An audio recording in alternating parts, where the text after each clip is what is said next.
Eu gostaria de pensar contigo sobre a história ou a parábola que Jesus contou sobre o filho pródigo, mais precisamente sobre o irmão mais velho, aquele que ficou na casa do pai. Quantos conhecem essa história? E eu quero trabalhar contigo sobre o que Jesus quis dizer com essa parábola, quais os valores contidos nela concernentes à vida cristã. E antes de partirmos para esta reflexão, eu gostaria de convidá-lo a abrir a sua Bíblia comigo em Lucas capítulo 15, dos versos de 25 a 32. Verso 25. E o seu filho mais velho estava no campo, e quando veio e chegou perto de casa, ouviu a música e as danças. E chamando um dos servos, perguntou-lhe o que era aquilo. E ele lhe disse: veio teu irmão, e teu pai matou o bezerro cevado, porque o recebeu são e salvo. Mas ele se indignou e não queria entrar. E saindo o pai estava com ele. Mas respondendo ele, disse ao pai: eis que te sirvo há tantos anos, sem nunca transgredir o teu mandamento. E nunca me deste um cabrito para alegrar-me com os meus amigos. Vindo, porém, este teu filho, que desperdiçou os teus bens com as meretrizes, mataste-lhe o bezerro cevado. E ele lhe disse: filho, tu sempre estás comigo, e todas as minhas coisas são tuas. Mas era justo alegrarmos-nos e folgarmos, porque este teu irmão estava morto e reviveu, e tinha-se perdido e achou-se. Irmãos, nós sabemos que as parábolas, elas são histórias que se caracterizam por serem, de certa forma, curtas e objetivas, com a intenção de transmitirem ensinos de cunho moral, de cunho ético, de cunho religioso, de cunho doutrinário. E é bem provável que você já tenha lido uma ou mais vezes a parábola do filho pródigo. E essa parábola, ela faz parte de uma série de 3 histórias que trazem em seu significado a celebração e a alegria do encontro. Jesus, ele dirige essa mensagem a 2 grupos muito distintos. Quando nós lemos Lucas no capítulo 15, dos versos de 1 a 2, nós temos ali o público a quem Jesus endereça essas 3 histórias. E o texto diz o seguinte, olha: e chegavam-se a ele todos os publicanos e pecadores para o ouvir. Este é o primeiro grupo. E o segundo: e os fariseus e os escribas murmuravam, dizendo: este recebe pecadores e come com eles. Os publicanos eram os cobradores de impostos, judeus que estavam a serviço do Império Romano. E os pecadores, por sua vez, eram as pessoas moralmente marginalizadas e de má reputação na sociedade. Os religiosos estavam ali para julgar e falarem contra Jesus e seus ouvintes. E na maioria das vezes, na maioria dos embates que Jesus teve com estes homens, em sua maioria eles tentaram tirar a vida do mestre. E discernindo então o coração do grupo, Jesus então narra 3 parábolas. E ele inicia o seu discurso falando sobre a parábola da ovelha perdida que foi encontrada. Vocês se lembram? Nos versos de 3 a 7, onde o pastor chama todos para se alegrarem. Se você for um pouco mais à frente, no capítulo 15, nos versos de 8 a 10, você vai encontrar ali a parábola da dracma perdida, onde a mulher chama seus vizinhos para se alegrarem.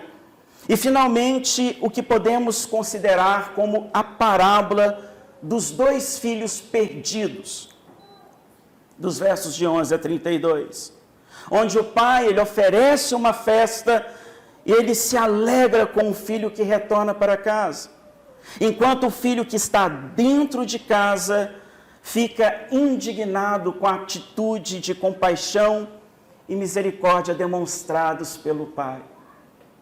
Eu acho essa história incrível, queridos, porque nas 3 parábolas contadas por Jesus, o contexto é o mesmo. É o mesmo.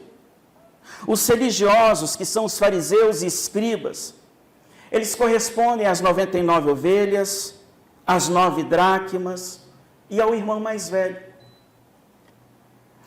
Os publicanos e os pecadores, por sua vez, eles correspondem à ovelha perdida, à dracma perdida e o filho pródigo. E a palavra pródigo, no seu original, ela transmite a ideia de extravagância descuidada. E se você seguir nos versos de 7, 10 e 24, você vai ter um contexto histórico que nos conduz a entendermos o porquê de Jesus ter dito o que disse. Olha só no verso 7. Digo-vos que assim haverá alegria no céu por um pecador que se arrepende, mais do que por 99 justos que não necessitam de arrependimento. Verso 10. Assim vos digo que a alegria diante dos anjos de Deus por um pecador que se arrepende. Verso 24. Porque este meu filho estava morto e reviveu, tinha se perdido e foi achado, e começaram a alegrar-se. Ao contrário dos publicanos e pecadores que iam se convertendo ao longo dos encontros com Jesus, na beira do caminho, na jornada com Ele, os fariseus e escribas são aqueles que se auto-justificam. Estavam mortos e perdidos pela cegueira da religiosidade. E é exatamente por este fato que nas 3 parábolas, a única pessoa que não está feliz, a única pessoa que não está alegre, é o filho que está em casa. É o filho que não tem nenhum motivo para celebrar. É o filho que deixa transparecer a infelicidade. É o irmão mais velho do pródigo. E no meio desta festa do encontro, do resgate, da salvação, há essa voz que destoa, que desafina no meio do grupo. O filho mais velho, ele está triste porque o pai recebeu o filho pródigo com alegria. Ele representa aqueles que estão, infelizmente, queridos, dentro da igreja, obedecendo a uma série de leis, cumprindo uma série de deveres, muitos até sem se enveredar pelos antros do pecado, e ainda assim se encontram perdidos, por nunca terem tido um relacionamento genuíno com o Senhor Jesus Cristo. Um bom exemplo dessa realidade, sabe quem é na Bíblia? Quem se lembra aí da história do jovem rico? Ele foi criado na sinagoga. Ele cumpriu os mandamentos. Mas a Bíblia diz que ele estava perdido. Eu quero trabalhar com você hoje alguns princípios que eu julgo muito importante, não só para você, mas para a minha vida espiritual. Existe um grande perigo, irmãos, em viver como o irmão mais velho da parábola. E o primeiro perigo que eu elenquei aqui é nós não vivermos a vida como filhos, mas vivermos a vida como escravos. O filho mais velho, ele nunca entendeu de verdade o que era ser filho. E por mais que o pai o amasse como pai, ele também desconhecia o amor do pai. Dentro da casa, dentro da mente dele, tudo não passava de mera obrigação. Na mente daquele jovem, tudo era por mérito. Na mente daquele jovem, tudo era difícil, porque ele desconhecia o que era graça. Ele desconhecia o que era favor imerecido. Então, quando nós temos um entendimento errado sobre a nossa identidade, sobre quem nós somos no reino de Deus, servir a Deus se torna um fardo. Servir a Deus se torna uma escravidão voraz, que vai nos consumindo. Sempre quando eu e você, nós fazemos as coisas para Deus por obrigação, a alegria de fazê-lo acaba indo embora. Você já se sentiu assim alguma vez? Eu estou aqui, mas eu não queria estar aqui. Eu estou cansado. Eu poderia visitar aquele, mas não quero. A indiferença com Deus desvia de nós o desejo genuíno de adorá-lo em espírito e em verdade, e nos conduz ao engano de que sempre temos que ser o foco das atenções, enquanto, na verdade, como igreja de Jesus Cristo lavada e remida por Ele, o foco sempre é Jesus. O nosso foco é sempre Jesus. Ele sim deve ser o centro das nossas atenções. Não é sobre o meu ministério, não é sobre o meu pastorado, não é sobre o meu serviço para Ele. Pelo contrário, tudo que eu e você nós fazemos deve ter como objetivo primário ser feito a Ele e para Ele. Amém, irmãos? Amém. Devemos lembrar sempre que a casa do Pai não é um lugar para se viver como escravo. Eu gostaria que você repetisse isso comigo. A casa do Pai não é um lugar para se viver como escravo. Na casa do Pai, somos chamados a vivermos como filhos, como livres, como coparticipantes da graça. Se lermos João 15, nós vamos encontrar isso muito bem detalhado lá. Cristo, irmãos, Ele nos libertou dos grilhões e das garras do inferno, para que pudéssemos nele experimentarmos a boa, agradável e perfeita vontade de Deus. Amém? Outra atitude que eu quero elencar aqui, sobre o filho mais velho, é que este filho mais velho, ele vive dentro de casa, mas ele não está a par do que o que acontece dentro dela. Você já conheceu pessoas assim? Já se sentiu assim? O filho mais velho, ele estava tão perdido nas coisas da casa que ele não fazia a mínima ideia do que estava acontecendo nela. Quando nós lemos os versos de 25 a 28, nós temos esse registro ali. E diz o seguinte: chegou perto da casa, ouviu a música e as danças, e chamando um dos servos, perguntou-lhe que era aquilo. Que era aquilo? O que é isto que não é feito para mim?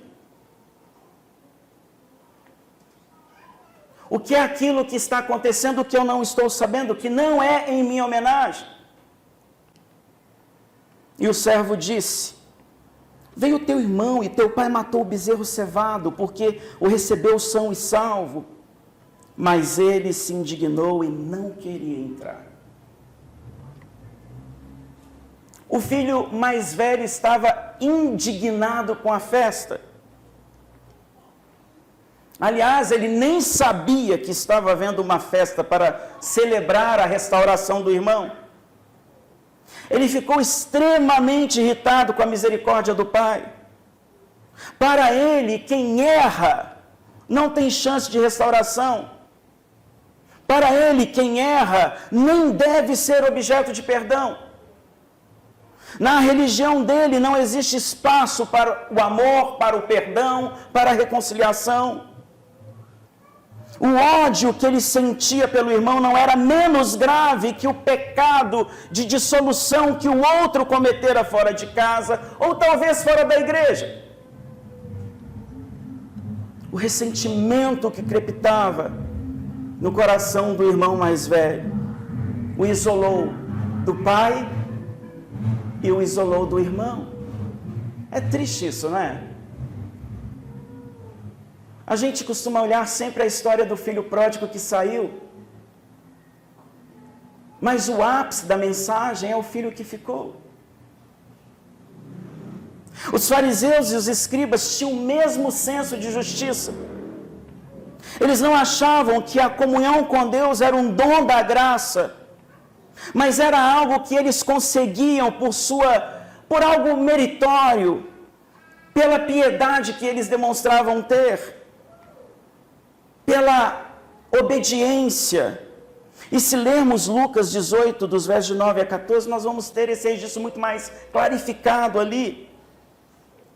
E eu quero aqui elencar uma terceira verdade que a parábola nos ensina, que é o perigo de vivermos dentro da igreja, na presença do Pai, mas andarmos como órfãos. Olha que perigo, irmão. Verso 31, o pai fala para o filho: filho, olha, tu sempre estás comigo. Ô filho, todas as minhas coisas são também suas. O filho, ele estava dentro de casa, mas ele não considerava o pai como pai, muito menos considerava o irmão como irmão. E olha o que ele diz para o pai, presta bem atenção, verso 30. Olha o que o filho mais velho fala: vindo, porém, este teu filho, que desperdiçou os teus bens com as meretrizes, mataste-lhe o bezerro cevado. O filho mais velho, ele nos mostra que ele precisava reorientar o seu pensamento, assim como aqueles escribas e fariseus. O pai lembrou-lhe que o filho mais novo era seu irmão. Esse é teu irmão, no versículo 32. Irmãos, o que nós aprendemos aqui com esse texto? Que Deus não nos chamou para vivermos como órfãos. Ele não nos chamou para vivermos debaixo do jugo, debaixo da maldição de um coração obstinado. Pelo contrário, Deus que derramou o sangue dele para te salvar, Ele te chama para enxergar fisicamente e discernir as coisas dele de forma espiritual. A última e mais perigosa atitude demonstrada pelo filho mais velho se dá no fato de viver dentro da casa do pai, mas não se sentir parte do que é do pai.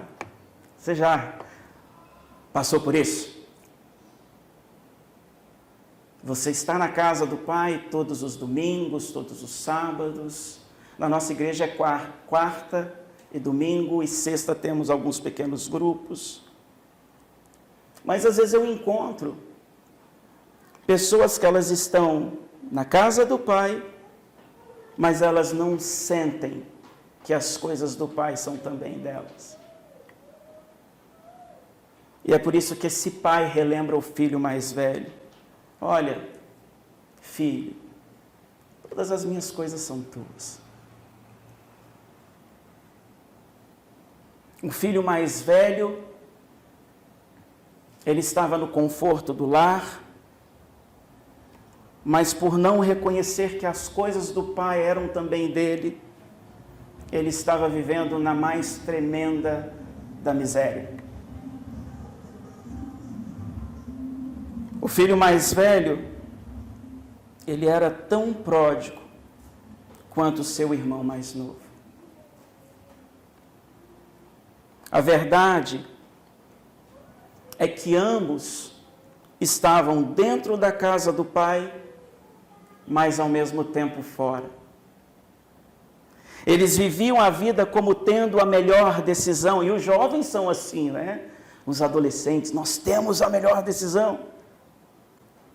E às vezes nós não nos preocupamos se nós vamos ferir as pessoas que estão ao nosso redor ou não. Vamos pagar para ver. E nós vamos vivendo a vida como se não houvesse amanhã, não é?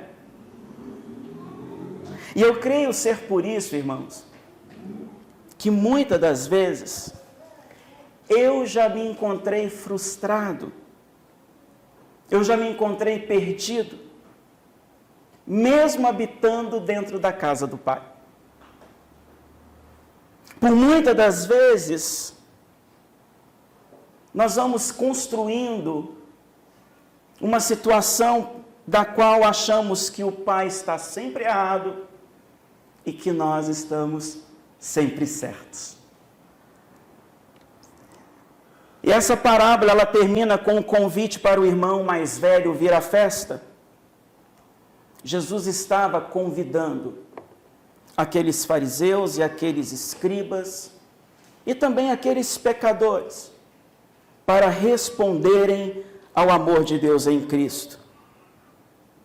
Todavia, nós percebemos no texto que só os pecadores e os publicanos caíram em si. E a Bíblia declara lá no verso 17: e caindo em si. Todo ser humano precisa de um antes e de um depois em sua vida espiritual.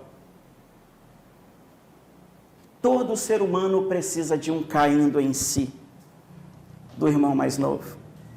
A Bíblia fala que ele caindo em si, tornando em si, recobrando o senso e voltando a si mesmo, disse: quantos jornaleiros de meu pai têm abundância de pão, e eu aqui pereço de fome? Eu vou me levantar e eu vou ir ter com o meu pai. E eu quero dizer para o meu pai que eu pequei contra o céu e perante ele. A parábola do filho pródigo, ela nos mostra, irmãos, que não existe nada mais precioso do que estar dentro da casa do Pai, amém? Amém. Independente da forma que nós chegamos, independente da forma que nos encontramos, na casa do Pai é o lugar onde Ele realiza a sua maravilhosa obra de restauração e de renovo. E Deus é mestre em consertar coisas estragadas. Todos os dias, Deus, por meio do seu Espírito, todos os dias, não se esqueça disso, Deus, por meio de seu Espírito, Ele vem ao nosso encontro, pega-nos em seus braços, limpa as nossas vestes, nos dá um abraço, nos dá um beijo e nos chama para vivermos em seu reino.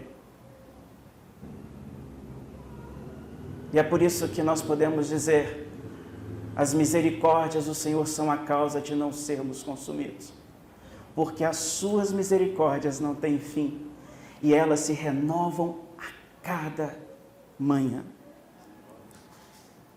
Olha que lindo, gente. Você falou sobre graça. Aquele jovem caiu no mais fundo do poço. Deus foi lá e tirou ele do mais fundo do poço. Quando ainda estava longe, viu seu pai e se moveu de íntima compaixão e correndo lançou-se-lhe ao pescoço e o beijou. Gente, esse é o Deus que nós servimos. Quantas vezes nós pecamos contra Deus? Às vezes nós pecamos contra Deus e temos dificuldade de nos perdoar pelo que fizemos. Mas Deus, Ele olha para aquele homem e Ele se move de íntima compaixão.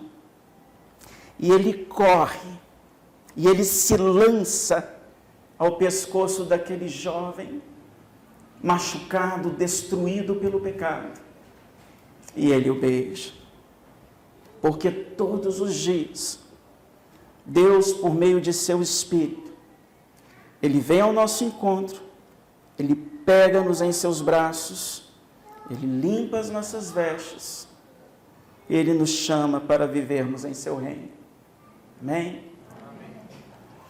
O Pai que salva é o mesmo que intercede por mim e por você, com gemidos inexprimíveis.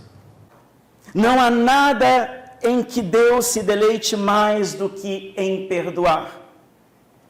Quem teve um encontro genuíno com Jesus, com este Pai, por mais que caia, por mais que tente sair de sua casa, ele nunca encontrará alegria fora dela. Nunca encontrará alegria fora dela. O filho pródigo nos mostra que nada pode nos separar do amor de Deus. Romanos 8, de 38 a 39. O filho mais novo nos revela isso. Com as suas esburacadas da vida cheias de percalços, existe um Deus que está intercedendo com gemidos inexprimíveis. E não existe nenhum espírito maligno que possa te arrancar da mão de Jesus. Você não foi chamado, irmão, para viver em miséria espiritual. Mas você foi chamado para viver como filho e administrar as coisas de Deus. E isso é mordomia, é ser um bom mordomo nas coisas de Deus. E aquele filho, o pai disse: tudo que é meu é teu. E ele nos entregou o que ele tinha de maior, que foi Jesus Cristo. E ele derramou sobre nós o que ele tem de melhor, o seu Santo Espírito, que nos convence do pecado, da justiça e do juízo. E é por isso que nós podemos celebrar. Mas era justo alegrarmos-nos e folgarmos. Uma última coisa que eu quero deixar nessa noite. Peça a Deus que reavive o seu relacionamento com Ele. Eu não sei como você chegou aqui nessa noite, como você está. Mas uma coisa eu posso dizer para você com muita tranquilidade. Buscar-me-eis e me achareis quando me buscardes com todo o vosso coração. Peça a Ele que quebre a sua indiferença. Eu dividi essa mensagem na nossa igreja em 3 partes. O filho pródigo, o filho mais velho e o pai. Eu espero nas próximas vezes, poder compartilhar o restante da mensagem. Escreva, irmãos. Aprenda a fazer uma lista daquilo que em sua vida precisa mudar. Não é o que precisa ser mudado na vida do seu irmão. Não é o que precisa ser mudado na vida do seu cônjuge. Mas comece a escrever o que precisa ser mudado em você. Peça ao Espírito Santo para te revelar, para derramar sobre o seu coração aquilo que tanto você quanto eu precisamos mudar. E faça aquela oração do salmista. E eu quero terminar essa mensagem com ela. Sonda-me, ó Deus, e conhece o meu coração. Prova-me e conhece os meus pensamentos. E vê se há em mim algum caminho mau. E guia-me pelo caminho eterno. É um prazer imenso estar com os amados irmãos. Eu espero que vocês tenham entendido um pouco mais a mensagem e que Deus abençoe essa amada igreja.